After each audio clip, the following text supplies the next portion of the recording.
Efekti i pasqyrës emocionale. Në psikologjinë moderne, një nga zbulimet më interesante të dekadave të fundit është ai që lidhet me efektin e pasqyrës emocionale, një fenomen që ndodh për shkak të ekzistencës së neuroneve pasqyrë. Këto neurone janë në struktura të veçanta në trurin e njerit, që aktivizohen jo vetëm kur ne kryejmë një veprim apo ndjejmë një emocion, por edhe kur shohim një tjetër person duke e përjetuar të njëjtën gjë. Në thelb, truri ynë pasqyron gjendjen e tjetrit, prandaj quhet efekti pasqyrimi emocional. Ky fenomen u zbulua për herë të parë në vitet 1990 nga një grup neuroshkencëtarësh italian të udhëhequr nga Giacomo Rizzolatti në Universitetin e Parmës.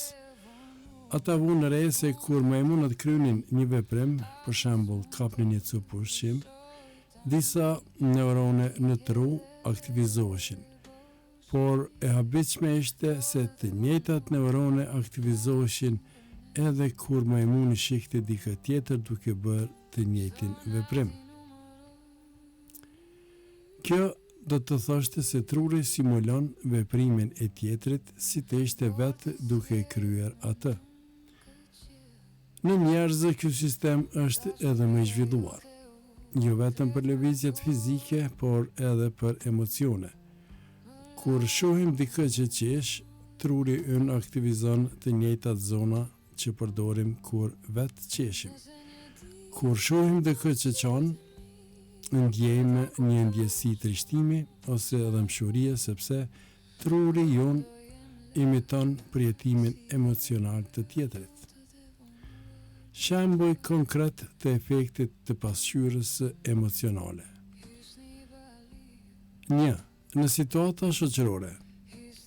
Kur ndodhemi në një grup njerëzish që qeshin, ndjejmë natyrshëm dëshirë të qeshim edhe ne.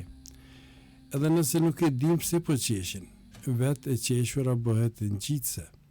Kjo është arsyeja pse shfaqjet komike në televizion përdorin shpesh efekte zanore të qeshurave. Ato aktivizojnë të njëjtën përgjigje emocionale si në një situatë reale. 2. Në filma dhe teatro. Kur shohim një film dramatik dhe dikush në skenë qan, truri ynë e përjeton atë dhimbje sikur ta përjetonin vetë. Prandaj, shumë njerëz lutojnë në filma. Ky është efekt i drejt për drejt i neuroneve pasqyrë, një reagim emocional i pavetdijshëm. 3. Në dhimbje fizike. Nëse shohim dikë që nëndohet, për shembull rrshqet dhe bie, shumë njerëz automatikisht ndjejnë një therrje apo kontraktim në trup. Edhe pse fizikisht nuk ndodh asgjë, truri e simulon ndjesinë e dhimbjes përmes pasqyrimit emocional. 4. Në marrëdhëniet njerëzore. Kur një mik është i trishtuar, ne fillojmë të ndjejmë një lloj rëndese apo mërzie, edhe nëse e pak më parë ishim në humor të mirë. Truri ynë e merr sinjalin emocional të tjetrit dhe reflekton në mënyrë automatike. E njëjta gjë ndodh edhe me emocionet pozitive. Një njeri entuziast me buzëqeshje të sinqertë mund të ngrejë humorin e gjithë ambientit.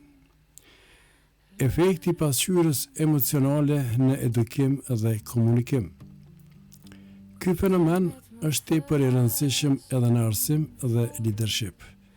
Një mësues që flet me pasion dhe energji për temën që mëson, i ngjall nxënësve interes dhe motivim, sepse emocionet e tij përçohen përmes pasqyrimit emocional. Po ashtu, një drejtues që është i qetë, i përqendruar dhe optimist ndikon që ekipi i tij të ndjejë siguri dhe besim. Në anën tjetër, një prind i stresuar apo i friksuar mund pa dashje të ngjisë këtë ndjenjë fëmijës.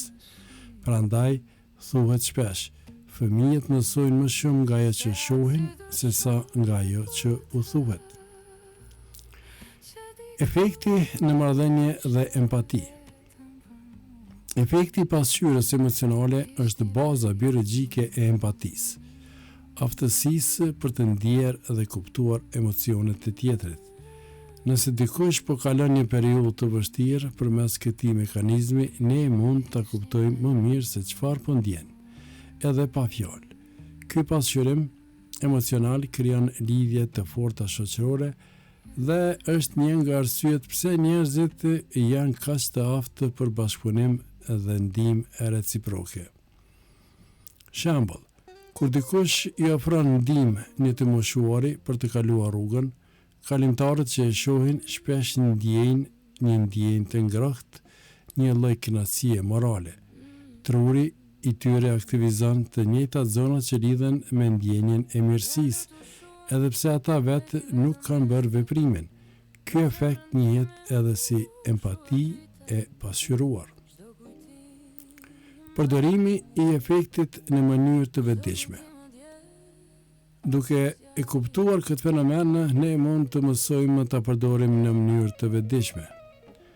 Në komunikim, përdor buzëqeshjen, tonin e ngrohtë dhe gjuhën trupore pozitive. Njerëzit do të reflektojnë ndjesitë të ngjashme ndaj teje. Një përshëndetje sinqert, një shikim i qetë apo një qëndrim i hapur ndikon menjëherë në gjendjen emocionale të tjetrit. Në konflikt, në vend që të përgjigjemi nervozizmit me nervozizëm, mund të ruajmë qetësinë. Neuronet pasqyrojnë bëjnë që personi tjetër gradualisht të qetësohet dhe të pasqyroj tonin ton emocional. Në motivim, një lider që shfaq energji dhe besim mund të ndezë të njëjtën ndjenje tek ekipi. Sipas studimeve, grupet që udhëhiqen nga njerëz emocionalisht pozitiv janë më produktive dhe më të bashkuara. Shembull nga jeta reale. Mendoj një situatë të thjeshtë. Një fëmijë bie dhe dëmtohet pak në gjuhë. Për një sekond ai nuk e di si të reagoj. Pastaj sheh reagimin e prindit. Nëse prindi tregon panik, "O Zot, u dëmtova shumë", fëmia shpërthen në të qara. Nëse prindi buzëqesh lehtë dhe i thot me qetësi, "Nuk është gjë, do ngrihesh me njerë", fëmia qetësohet dhe ndalon së qari. Kjo është një provë e gjallë e efektit të pasqyrës emocionale në veprim. Si përfundim, efekti i pasqyrës emocionale është një nga mënyrat më të fuqishme përmes të cilave emocionet udhtojnë nga një njeri te tjetri. Ai është arsyeja pse ndjejmë, bashkëndjejmë dhe kuptojmë njëri tjetrin pa fjalë. Në thelb, truri ynë është i ndërtuar për të lidhur, jo për të ndarë. Sa më shumë të jemi të vetëdijshëm për këtë efekt, aq më shumë mund të përdorim për të përhapur qetësi, mirësi dhe pozitivitet, sepse çdo ndjenjë që shfaqim pasqyrohet në dikë tjetër. Lexoj Hysni Baliu.